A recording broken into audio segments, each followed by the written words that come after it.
welcome back to the third part of Ted Bundy, the evolution of a serial killer. I wanted to try to make this a little bit more about not, his killings and in depth about those, as I want to focus more on the why, the how, the evolution, because I think we can learn from that. And by evolution, I mean, well, let's look at how he started and how he finished. Let's see what the similarities are compared to, the differences in time, in locations, methodology, MO, signature, etc. So we had already talked about the first couple victims, Linda Headley being missing, and how he changed from abducting or from entering homes and abducting to abducting from the street. And I surmise that he did that because, number one, it's a lot easier to get somebody to your car, which he used with the ruse of a sling and a cast. Once they're there, boom, he strikes, knocks them out, and can throw them right into they might even be already in the car. And if not, they are so near the car that all it takes is one hit to render them unconscious, dazed, and he can just throw them in there. Compare that to, we'll say, Karen Sparks, the first victim who survived, or Linda Headley, who he broke into the house, struck her and knocked her unconscious there in her bed, and then had to remove her from that house into his car, etc., etc.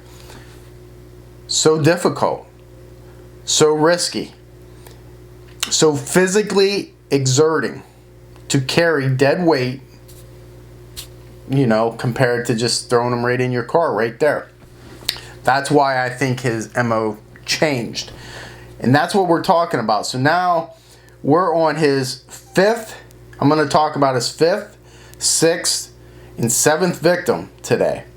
Those being Roberta Parks, who I believe was 20 years old, Brenda Ball, who was 22, and then Georgann Hawkins, who I believe was 18, the youngest, besides eventually Kimberly Leach, and maybe somebody else that we'll talk about who was younger than that. That could be a Bundy victim. So, with the last victim, who was Susan Rancourt, we know that he definitely used the ruse, okay? The reason he did this, again, it gets them closer to the car. It also allows him to prey on the vulnerability of these girls. Susan Rancourt was the Central Washington University student. And that was on April 17th. And he made a couple of, if you remember in the last video, I talked about he made a couple of attempts before Susan in the same area. But that was April 17th. So now we're at Roberta Parks, and this is May 6th. Again, almost a month time gap. Okay, that's been his steady. But the big difference about this one is the location. University setting, which is his MO right now. But it's a Oregon State University, some 250 miles away from Washington State University, where he has been centralized. At least that's where Susan Rancourt, his last victim, was from. Now we can surmise why he did this. I mean, he surmised himself later on in life by saying that he wanted to change up his MO. There was starting to be a little bit of more of a focus on him in Washington. But he really has no ties to speak of to go to Corvallis, Oregon, and make this abduction. He just does it. He drives 250 miles, 4 hours away, and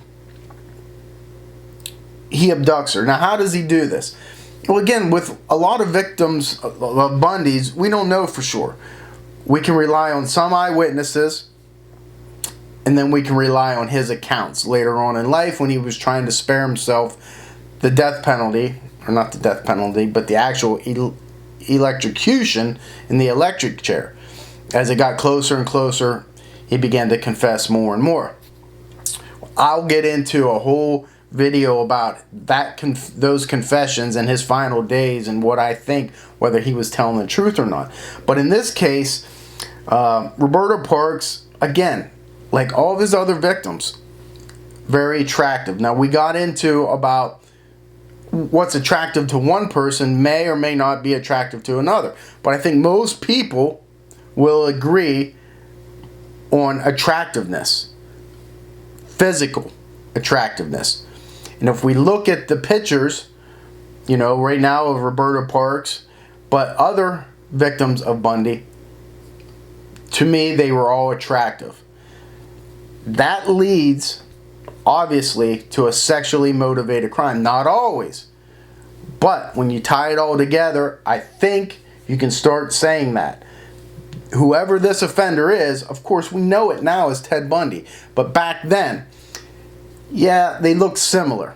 Okay, but I think people get caught up in that too much because they all have long hair and split in the middle. Well, in the 70s, that's how 90% of the women wore their hair. So, of course, they're going to be similar in that. But they are all attractive, young, basically co-eds. So, Roberta Parks, she is having a hard time, it seems, emotionally. Her and her father seem to have a strained relationship from the reports that I gathered. He actually had a heart attack that day. And so he didn't die, but it was weighing on her. She was having some problems with her boyfriend. Accounts say that she was seen talking to a young man. It could be anybody, right? She disappears, and nobody knows anything, okay? She just disappears at night after she had gone to a late night, like 11 o'clock or something like that, school cafeteria to get something to eat.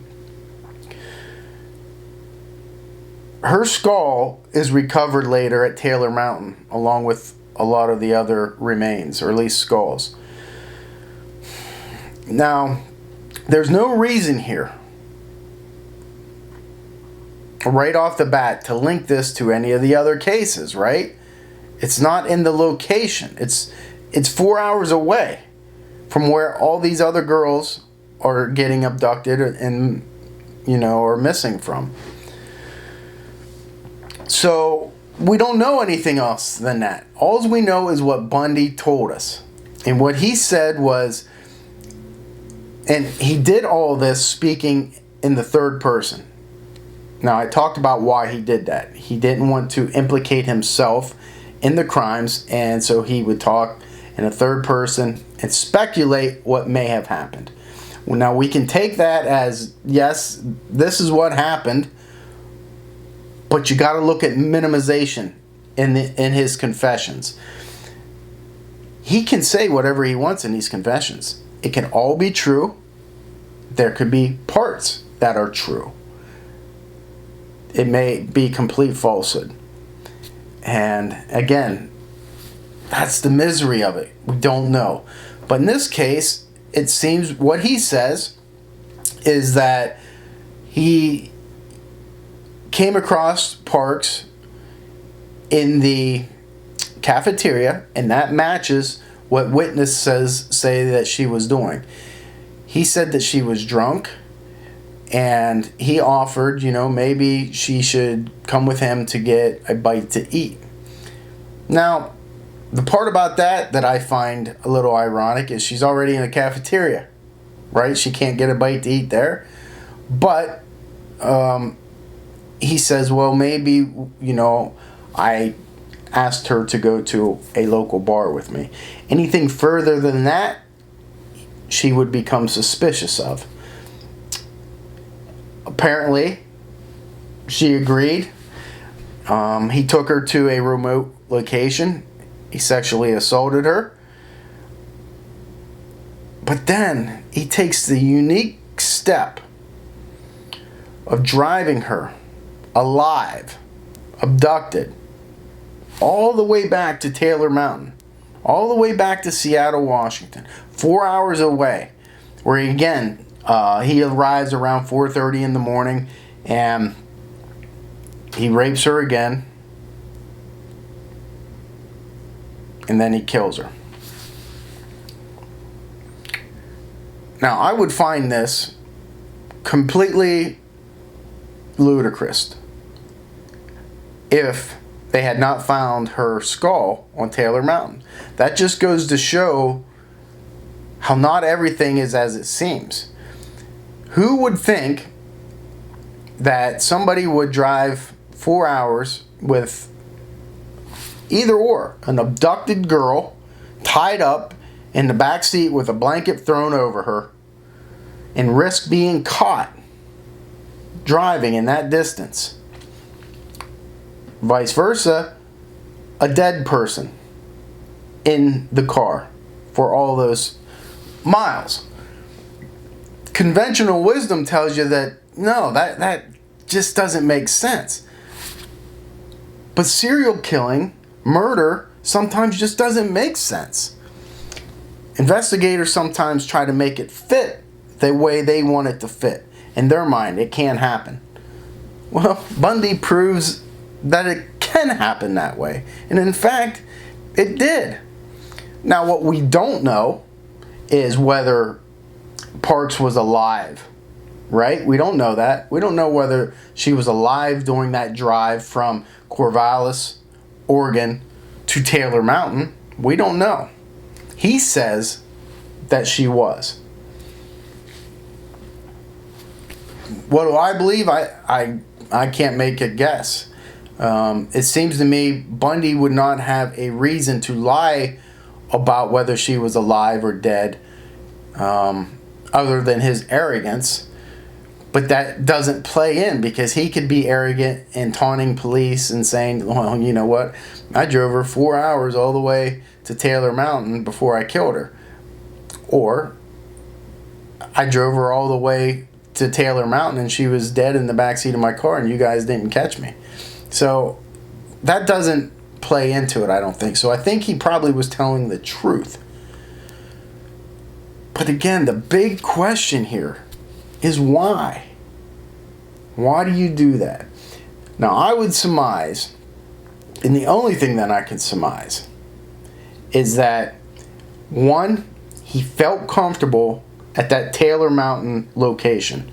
That's where his other victims were. That's where he did his dastardly deeds with all these other victims. Yet, there are as many locations between Oregon and Taylor Mountain where he could have easily pulled off, nobody would have seen, and he could have done whatever he wanted to do. I think that it's important to him to revisit these bodies. Therefore, he brought her to where he felt was safe to revisit these bodies because he had done it before. It's a huge risk. But to me, it shows his confidence. Remember, this is the evolution of a serial killer. It shows his confidence in becoming a killer, in becoming a perfect killing machine. And although I'm not 100% sure of this, I would say I'm probably 90% sure he was intoxicated. Because a lot of these cases, he was under the influence because it lowered his inhibitions and he would take more risks that way. That's why I believe he brought her back from Oregon. Now again, why did he go to Oregon to kill? Well, if you listen to Bundy, it's because it was kind of getting a little hot in Washington, and he just needed to change up locations, and therefore might not be linked. You know, they might not link this to him. Remember, no internet communications, you know, between jurisdictions is not that great. So remember, that's May 6th, 1974. So we're on his 5th victim in 5 months. His killing that we know right now, his killing started in January 74. So he's averaging 1 a month. Now we'll go to the next victim, the 6th victim, Brenda Ball. She was 22. This was on June 4, 74. So again, almost a month later, he gets the urge again. And these urges, according to Ted, he would try to suppress them. But you can see about every month, he gets the urge that he can no longer fight. And he's got to go. So this is different. Although it's back in Washington, it is again a deviation from his MO of being on campus. Okay? Up to now, all of them, Susan Rancourt, Roberta Parks, Donna Manson, Healy, although different because she was abducted from the house, and Karen Sparks have all been co-eds. All have been from a campus setting.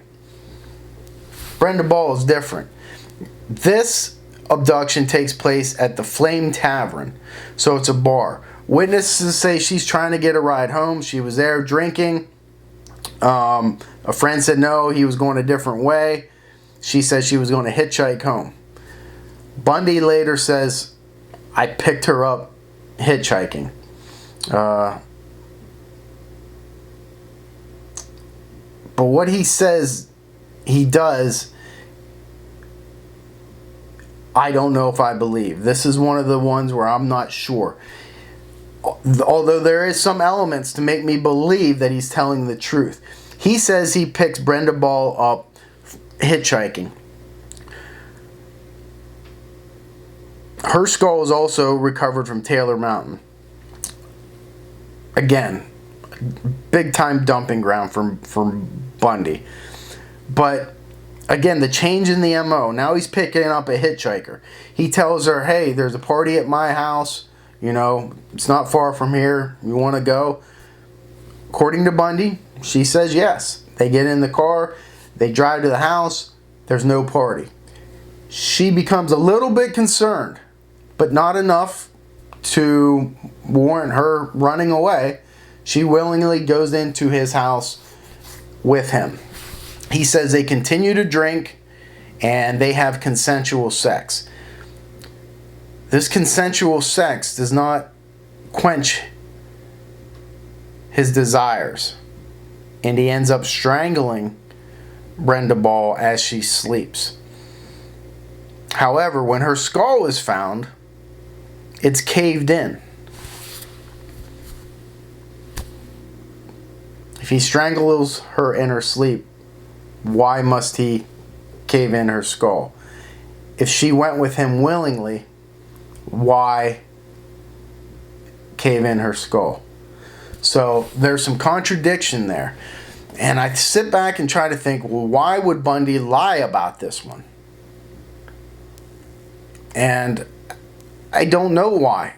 The only reason I can think of is he's trying to make himself sound more like a woman's man than he is. Hey, look, I don't have to abduct these girls. This beautiful girl came with me voluntarily. She volunteered to have sex with me in my house. So it could just be Bundy saying, you know what? I don't have to abduct them like you guys are saying. I can get consensual sex. But I don't know if that's the case, because one of the things that he says that I truly believe is he wasn't satisfied with consensual sex. That's big. That's huge in the development of a serial killer. And in this case, particularly Ted Bundy. Because now, just relieving that sexual gratification, which I believe was the beginning with Karen Sparks, Linda Healy, it's definitely sexual in nature. But as he's progressing now, it's intertwined with violence. Okay? So the sexual gratification is not what's getting him off now. It's the violence that's associated with this sexual gratification. Consensual sex is no longer the ultimate thrill. It's rape. It's the struggle, the violence, and ultimately the taking of the soul. That is what's getting him off. This victim, I believe, is where that switch is. Where now it's just no longer about normal sexual gratification. It's no longer just about rape. He realizes, listen, although I kind of did everything the right way, I'm trying to fulfill this need that I feel consensually, but it's not working. I just did everything by the books, the way normal people do. And I still have that urge. Kills. And now that urge is fulfilled. So now he knows this is what I must do in my life to fulfill this urge. I have to rape, I have to plunder, I have to pillage, and I have to kill. That's what satisfies my urge. And I believe Ball represented that evolution in him. Now, what is important is 3 hours previous to him abducting Brenda Ball, he had attempted another ruse with a gas can and crutches, and the person didn't fall for it. So, maybe that is why he gave up that tactic. Maybe he felt, hey, listen, people are on the lookout now for somebody in a sling doing these ruses. It didn't work. Maybe I'll try something else. And he goes to the bar and tries something different. We don't know, and I don't know. But what I do know is her skull was recovered where all the other skulls are, in the place of his comfort zone. I do believe there is some merit in him saying that they went back to his place to have consensual sex. And they did. I think there's some merit in that. But again, it's a change from his MO. She was not reported missing until 17 days later. So, he can still operate, and be undetected for a little bit because no one's going to find her for 17 days. So what does he do? On to the 7th victim, Georgann Hawkins. This is the most... Well, let me take that back. It's one of the most haunting kills that Bundy had for me personally. And we'll get into why. But she was a star athlete. She was a cheerleader in high school, like a homecoming queen. I believe, like I said, she was 18. And this happened on June 10th. So remember how we were averaging about a month in between killings? 10 days here.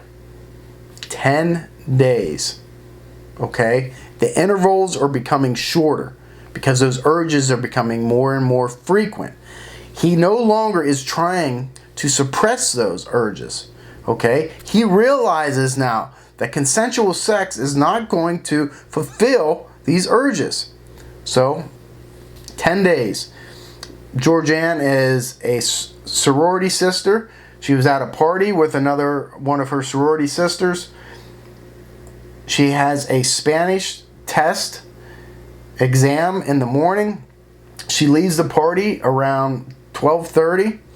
She starts walking this back alley, saying she's going to stop and visit her boyfriend, who his apartment is, or sorority, because I believe, or fraternity, he's in a fraternity, is only 6 houses down from hers. So she makes it there. She stays about a half an hour. She leaves there, and she doesn't make it. 6 houses in this well-lit alleyway. Just, it's unbelievable to me. So, what happens? She disappears, just like that. But in this case, big contradiction compared to Brenda Balls, who didn't get reported for 17 days. By 7:30 in the morning, remember this abduction took place around 1 o'clock in the morning. That morning, police are there. Now they're starting to realize, they're starting to put 2 and 2 together, that we have somebody that is abducting these women, and we got to jump on it like this. They're there. And what's fascinating to me about this, not only how close she was to getting home, but that Bundy later admitted to what he did. And not the abduction itself. The abduction takes place. He uses the same ruse as he has before. He has some books or a briefcase, crutches. He asks for help. Miss Hawkins says, yes, I can help you. He clubs her in the head with the crowbar, puts her in the car, drives away, and, sexually assaults and kills her. It's his MO. But what he did that next morning, when police were there, not at the abduction site, because they don't know where she was abducted. They have a general area, but he goes back to the site, according to him. And again, this could be his ego saying that I'm better than you. Hey, I came right back to the scene and you guys didn't even see me. But he says he came back and he picked up her earrings, which were knocked off during a struggle, and a shoe that came off. That's brazen. Okay? If he did that.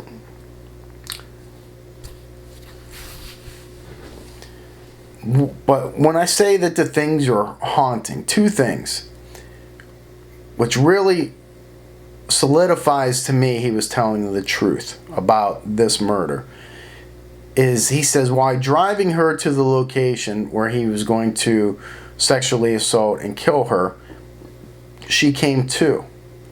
And she started speaking about her Spanish exam that morning. And was Bundy taking her to the tutor. Now, how would Bundy know that she was having a Spanish test, an exam the next day? I guess he could have read it in the newspaper or whatever.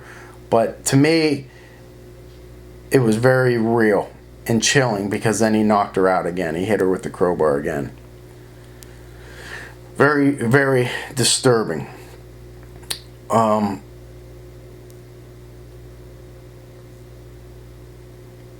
But what he says, like one of the very first times I listened to Bundy's confessions, this just stuck out to me so much when I heard it. And maybe it's because he whispered it.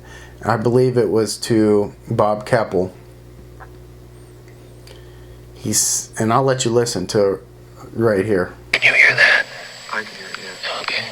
I just said that the Hawkins girl's head was severed and taken up the road about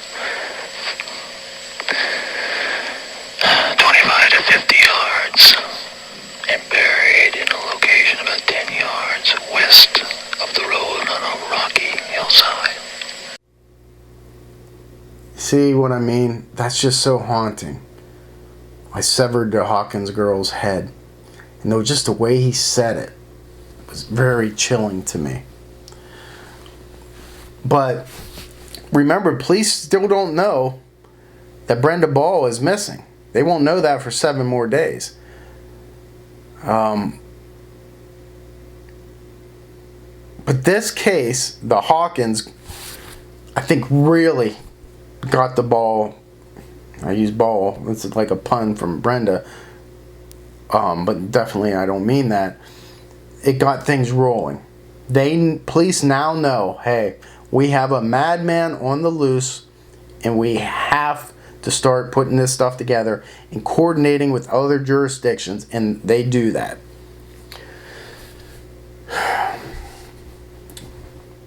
So these 3 victims, not all the same. His MO is changing, although it kind of went back. You know, he changed and went back maybe to what he sees definitely works, which is this ruse of, I need help.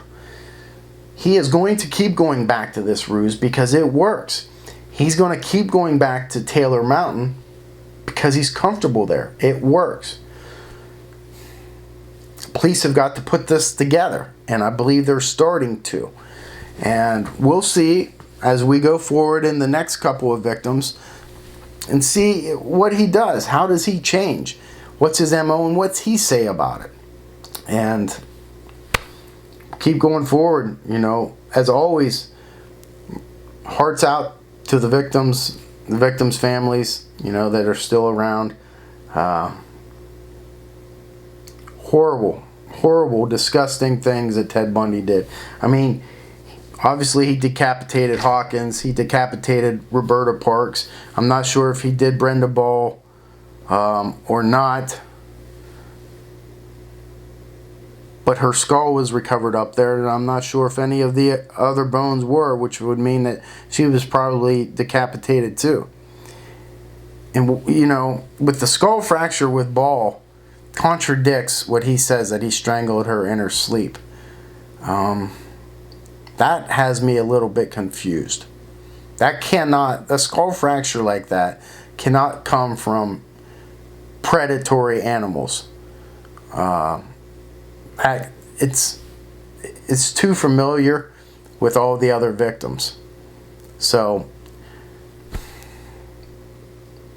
I don't know. Is it possible that he just seen her in the parking lot and he did the exact same thing, had the sling on? Why not? It's worked for him. He clubs her over the head, throws her in, takes her up there, and he makes up the complete story about consensual sex with Brenda. I don't know what to believe there. But again, I believe that it's possible that he's telling the truth and they had consensual sex and it didn't fulfill him. And it started, as I talked about earlier. So, till next video, hey, Main's out.